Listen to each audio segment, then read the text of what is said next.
And we are live and we are back. Let's go. I'm Cory, your host, one half. Oh, look, I'm too messed up, y'all. See, I be thinking I'm ready. Hold on 1 second.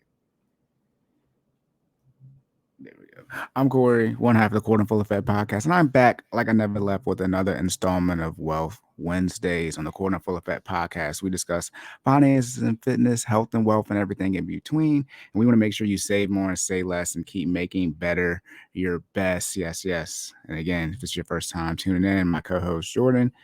The fitness section of this podcast is still on paternity leave. However, I spoke with Jordan last night. He said, "Look, y'all, I know I came back, but been busy." He said last night, however you want to look at it, I guess Monday night into Tuesday night was his first night of full rest for him and his wife since his son was born. So he's planning on making a return. Oh snap! Oh no!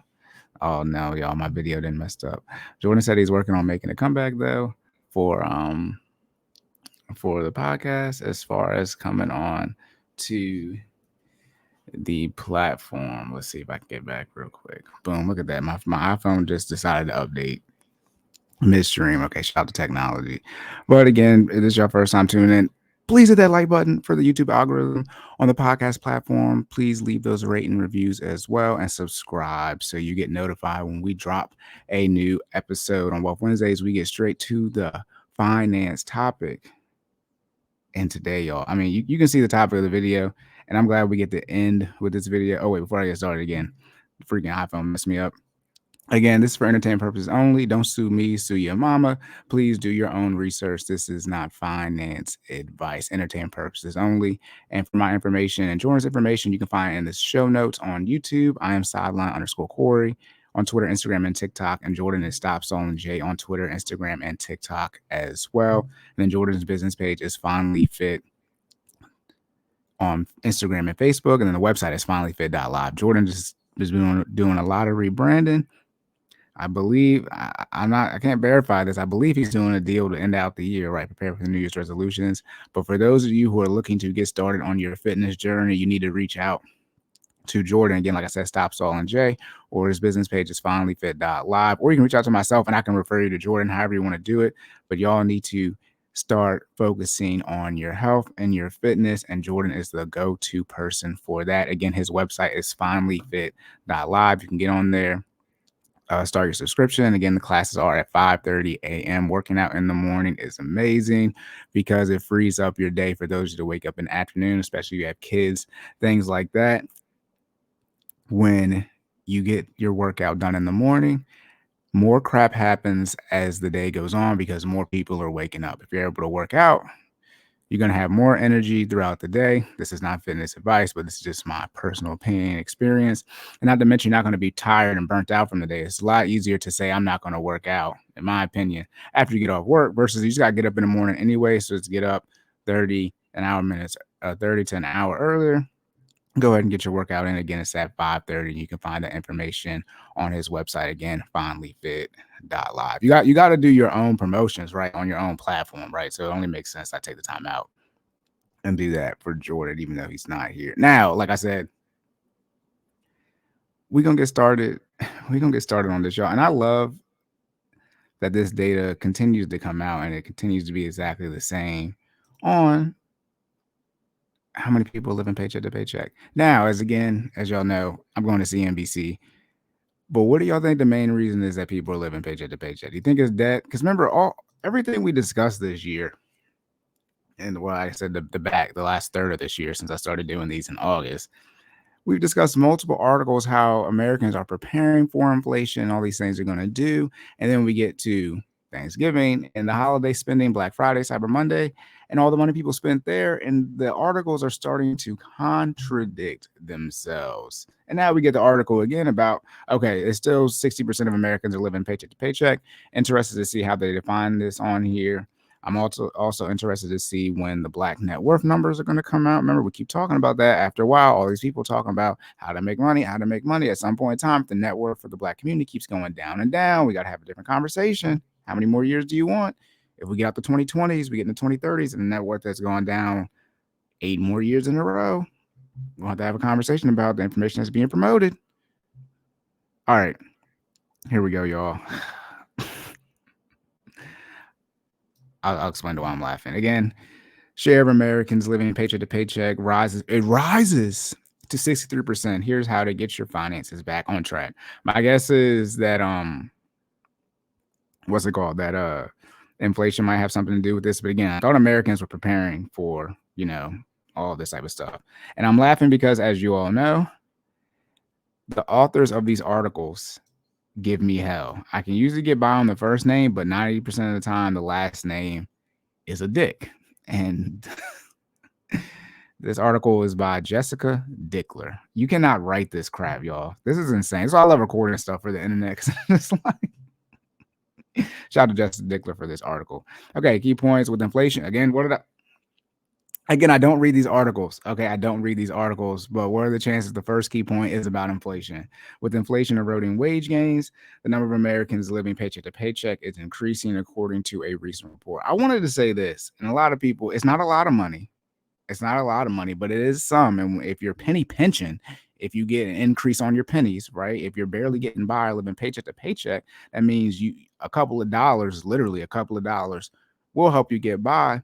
A lot of time people tend to forget that when you get your first, new check in the new year, because the tax rates, not like as far as the percentages, 12, 10, 12, 22, 24, 32, 35, 37, not those 7 brackets, but the actual income ranges in those brackets, those increase pretty much every year. Not guaranteed, right? They can change it, but it's increasing next year. So in short, however much money you made this year, as long as you don't have your benefits renewing at the beginning of the year. But if your benefits are staying exactly the same and you don't get your raise increase to like February or something like that, that first check or first 2 checks in January, depending on how your pay cycle works, you will have an increase as far as how much you're getting paid because you're going to be taxed less on the federal level. Can't speak for the states, too many of them, but you're going to be taxed less on the federal level. The brackets are increasing. I'm going to do episode, not the next episode, but the episode after this, I'm going to go over all the updates as far as the tax brackets, Roth IRA, all those type of things. But you are going to have a little bit more money, not a lot,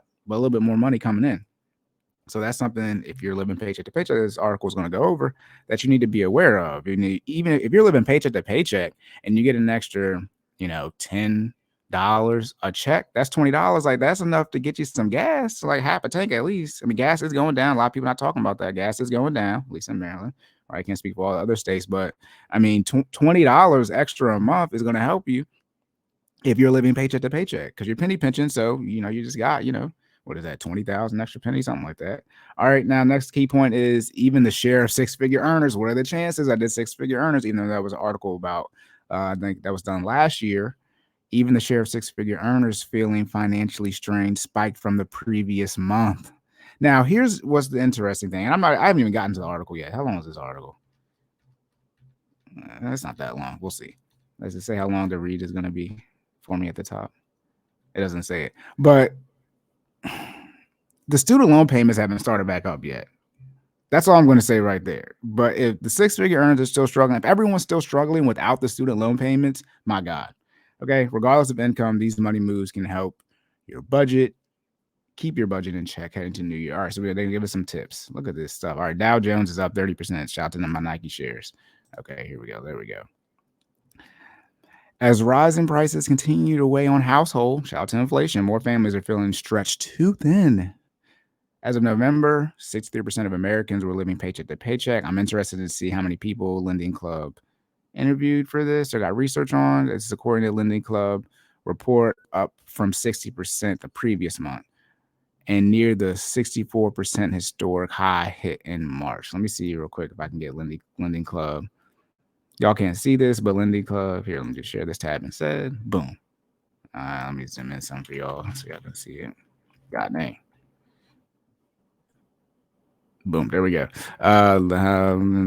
Impacted 3,895 U.S. consumers. That's what Lending Club did. So they looked at a little under 4,000 people. And that's normally what these articles are usually that range in the sub 5,000 range. So in short, Lending Club looked at 4,000 Americans, and they're saying that 63% of them are living paycheck to paycheck.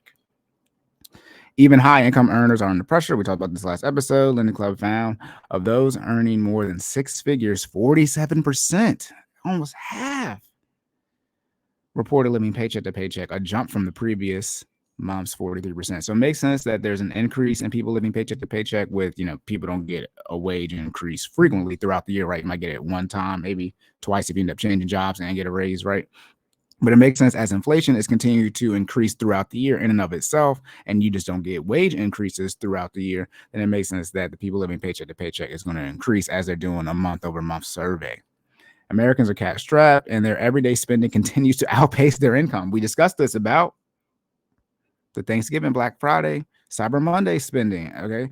We talked about how, and this is like a recap, right? It's interesting. This article comes out now, but a recap of how Americans reportedly were preparing for inflation increases by delaying large purchases, i.e., mortgages and car loans, which means taking out debt, paying down their credit cards, and then increasing their savings. So they're doing everything they can to decrease their debt and increase their savings. But yet somehow when we get to Black Friday, Cyber Monday, Thanksgiving spending, it's all-time high as far as the mobile sales for those articles. And then now they're saying Americans are cash strapped and their everyday spending continues to outpace their income. If someone has to explain to me, and that's why I enjoy doing budgets and help people out personally. Shout out to my personal finance coaching. Information is in the description.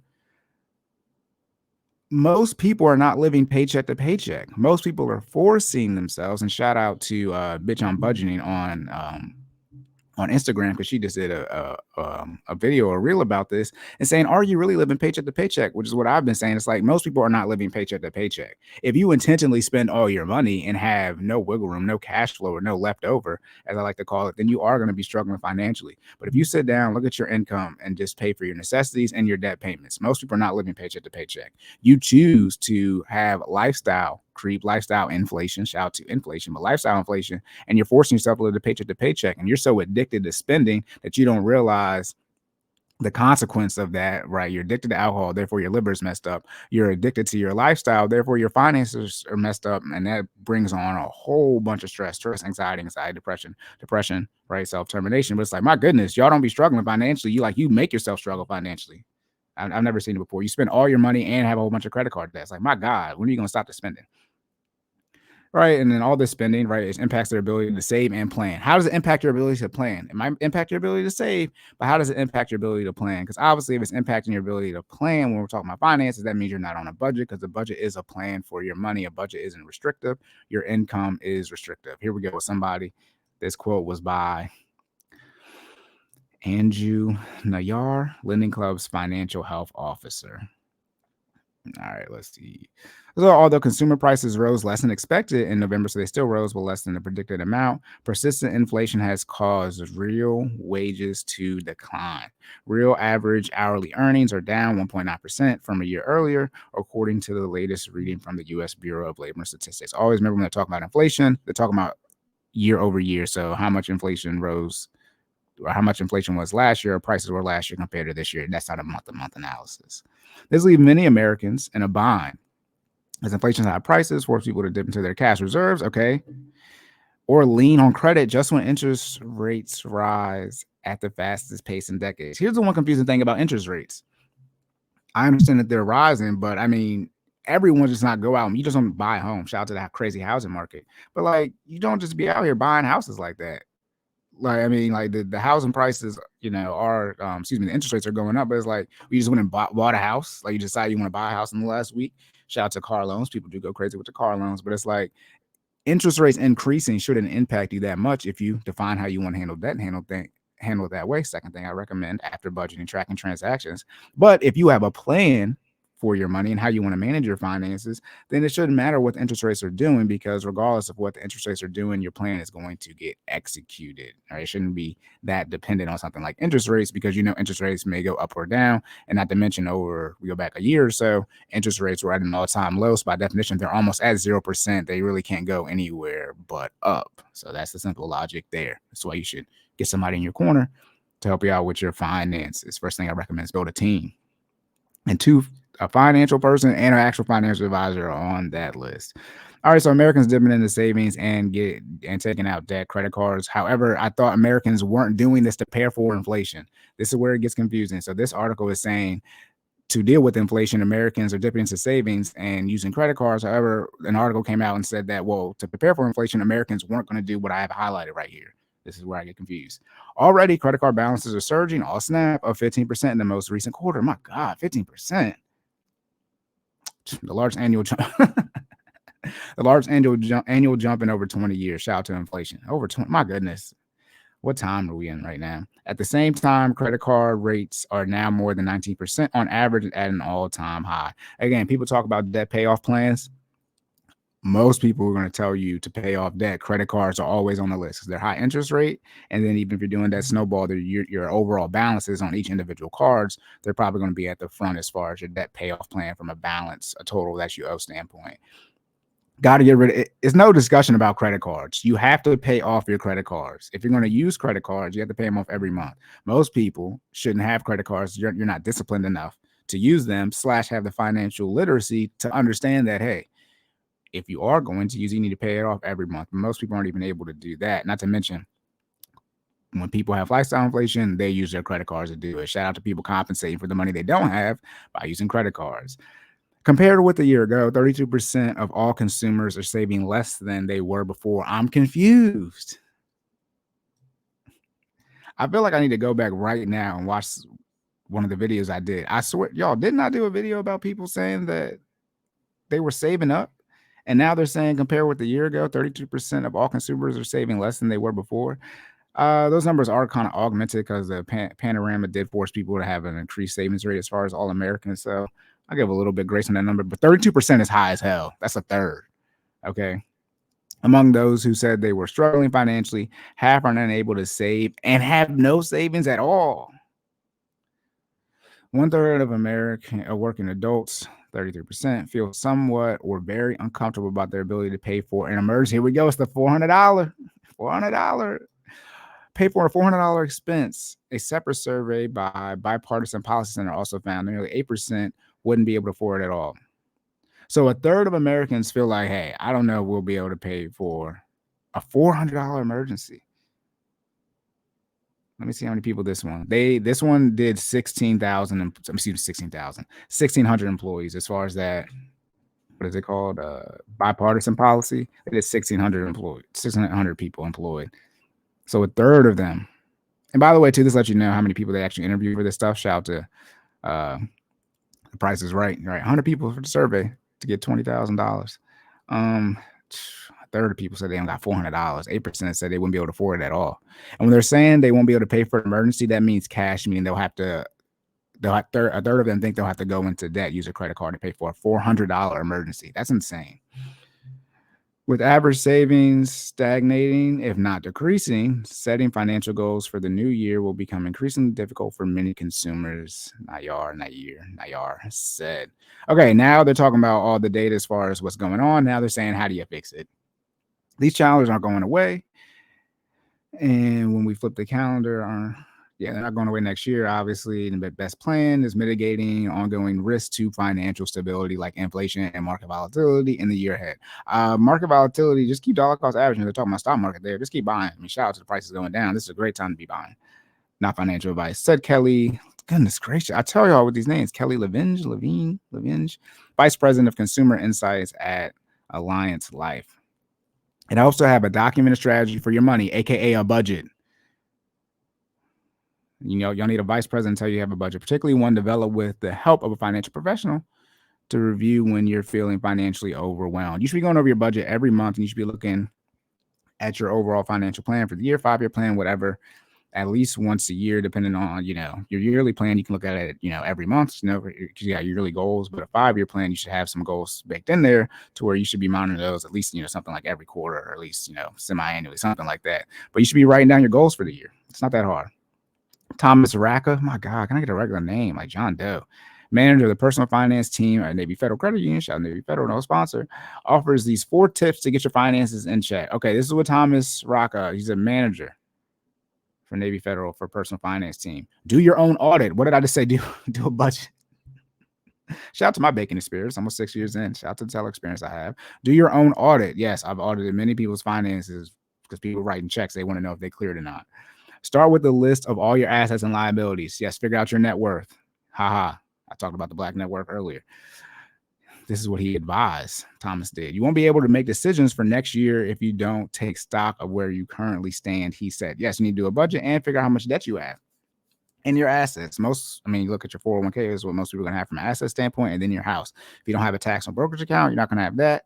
You can't take your car into account, but if you have debt on your car, then that's like going to be in a debt category, because usually your car loan is roughly how much your car is worth, even though the used car prices did go up this year. So whatever. Make a plan to save. Oh my goodness. First thing I recommend is the budget, right? As far as I recommend a lot of things first. When we're talking about doing the budget though, necessities, debt payments, investments, lifestyle. But after you pay for your necessities and your debt payments, next thing I recommend as far as the financial house, the sixth thing is building some type of savings, right? That cash flow, that leftover amount I talk about. Shout out to Dave Ramsey, first baby step, save $1,000. People don't like that. Prioritize a plan to set money aside every month. Okay, yes, save money if you don't have any money saved. Usually it's 3 to 6 months of expenses. Even putting a small amount toward your savings account, emergency fund, or tax advantage retirement account will make a huge difference in the long run. See, this is where it gets tricky, and this is why, I don't know if he said this word for word, but they are quoting him like this. There are no ellipses in here. See, it says make a plan to save, and then he's saying savings, but then he's also saying or tax advantage retirement account. That's investing. Don't withdraw from your retirement account because you viewed it as savings. No, that's investing. You need to separate what you're going to save and what you're going to invest as far as you're doing your budget. And if you're doing your budget and you're doing, an employer, 401k, 403b, whatever, you're not even gonna be able to budget out that money because it's gonna be gone before you even get paid. So this is where it gets tricky. Do not look at your emergency fund and how you can take away from that to pay for emergencies as you do a tax advantage retirement account or any of the retirement accounts, Roth IRAs, traditional IRAs, 401ks, 403bs, anything. Those are separate as far as how you manage those. But you do need to invest, right? But most people, and this is why it gets tricky, you probably don't have the cash flow if you're living paycheck to paycheck. You might be better off in the short term, so you can actually prepare for the long term to stop your investing if you're living paycheck to paycheck. If you don't have no money, how are you going to spend money on non-necessities? That's why I say necessities, debt payments, investments, lifestyle. If you're living paycheck to paycheck, it's going to be hard to say, yeah, you need to take that 401k match. You don't got no money. And no one has yet to explain that to me. I understand the theory and the math, but for people who don't have money, which is 63% of Americans living paycheck to paycheck, it's hard to say, yeah, you got to take that match. When less than half of people, according to the survey, right, 37% are probably in a position because they're not living paycheck to paycheck. That's where it gets confusing. Shout out to the math. But as Dave Ramsey says, we was doing math, you probably wouldn't be broke. That's where it gets confused when talking money. If you don't got no money, you ain't been doing no math.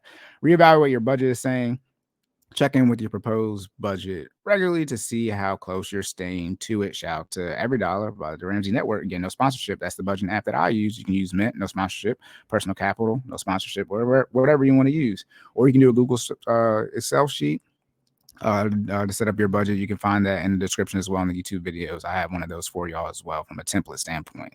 You'll stay more on track. Yep, with your budget. Your budget is what you have to do. This should be number one. You have to do budget. Number one, do an audit. Yeah, I guess you can do an audit first to figure out where you're at. So that's like a one-time thing as far as you got to figure out what you're at. But then the budget is first because you need to do a budget so you can know how much you can plan to save. But I'm not going to assume these are in any type of order. I'm ramped up too. I worked out already this morning. The classes are Monday and Wednesday, and I'm just like ramped. You'll stay more on track with your financial goals if you're honest about what you have and can spend. Last thing, fourth thing, make changes if necessary. Finally, don't be afraid to make adjustments. If you thought you would spend $50 a week on groceries, but are actually spending closer to $70, find ways to reprioritize your spending to make up the $20 difference. Who's spending $50 a week on groceries? Let me know. $200 a month. For its part, the Federal Reserve hiked its target federal funds rate 0.5 point to the highest level in 15 years. Okay, and we're wrapping up here, y'all. U.S. Central Bank also indicated even more increases are coming. So they're gonna keep raising interest rates until inflation shows clear signs of a pullback. Well, what about when they announce that we're in a recession, which they haven't done yet? But hey. During a news conference, our chairman of the Fed, Jerome Powell, said it is important to keep fighting inflation. Okay, so the expectations of higher prices does not become entrenched. Then Lending Club's Paycheck to Paycheck report is based on a survey of nearly 4,000 U.S. adults in November. They will put this at the very end, but this data is on 4,000 people. So that's a little over 2,400 people, right? 60% of 4,000 are saying they're living paycheck to paycheck. But all right, y'all. Again, let me put me on the main screen. First thing I recommend is budget and track your transactions. Second thing I recommend is define how you want to handle debt, handle that way. And the third thing is, long-term investing, legacy building, things like that. When it comes to doing your budget, how you break up your budget in order: necessities, first category, then debt payment, second category, third category is investments, and the fourth category is in lifestyle. So your income comes in, right, into your budget. That's the very first thing. Then right, the expenses go into first your necessities. That looks like groceries, not eating out, groceries, housing, so utilities, your rent or your mortgage, whatever. You get Wi-Fi and you get your cell phone bill, and utilities for me. Then if you have children on a significant weight loss or weight gain journey, you have a clothing budget, but from a necessity standpoint, not so they can dress up for Halloween and look fresh for your Instagram photos, but from a necessity standpoint. Okay, then the fourth thing is transportation. In order, by the way, for transportation: car insurance, gas, then car notes. Against the law to not have car insurance. All right, so you got to pay for your car insurance first, then gas, then the car note. And then the fifth thing is any other insurance that you're not paying through your employer. So that might be life insurance. You might be paying for health insurance inside of that, whatever it is. But if you don't have medical, dental, and vision through your employer, you need to put that there and pay for that, right? And then car insurance is already taken care of. And then renter's insurance, mortgage insurance, et cetera, all those different type of things. Then the sixth thing I talk about is that savings. So, or that cash flow, that leftover amount. You want to be around 20% here after you take care of your necessities and your debt payments. So you actually have some cash flow, that wiggle room, so you're not living paycheck to paycheck. Okay, then you make your debt payments and you see where you're at. And most of you, after you just pay for your necessities and your debt payments, you're going to have more than 20% left over or right around it. It's once you look at, because you're probably not investing, but when you look at how much you're spending on your lifestyle, some of you are spending more money eating out than you are on your groceries. And then you wonder why your health is messed up. And now you have to pay more from a medical bill standpoint because your health is messed up. Or you can't go out and work and make more money because your health is messed up and you don't have energy. Okay, it's a cycle. Please break the cycle. But all right, y'all. Again, I gotta get up here. Hit that like button, share and subscribe. Shout out to the YouTube algorithm. And again, on the podcast platform, leave those rating reviews as well. Again, I am sideline_Cory. And then my co-host Jordan is Stop Stalling J, and his business page is FinallyFit.live. And again, Jordan is doing a push at the end of the year to get some more clients. Y'all just seen the new video. He like uses meat. I eat Jay-Z for breakfast, but he's like that Dream Chasers meat. I used to pray for times like this, like he's about to start rapping. But again, FinallyFit.live for Jordan's business page for his personal training. Again, 5:30 a.m. classes on Monday and Wednesday. And you get access to the Google Drive as far as all the online classes that are recorded. And Jordan's going to do a monthly check-in with you as far as your particular health goals. Again, myself, my financial coaching information is in the description as well. $50 for one 1-hour session a month, or $100 for up to one 1-hour session a week, just so you get 4 or 5 a month, how you want to look at that. But all right, y'all, that's all I got. So I got the student loan episode coming up, and I got the yearly recap episode coming up, and I'm going to do another Wealth Wednesday. So I think I'm going to drop 3 episodes before the year ends, and the recap episode as far as, Roth increases tax brackets is going to be live, and the student loan episode is going to be a live stream as well. So we got 2 live streams coming up. All right, y'all. Any questions, concerns, please reach out to us.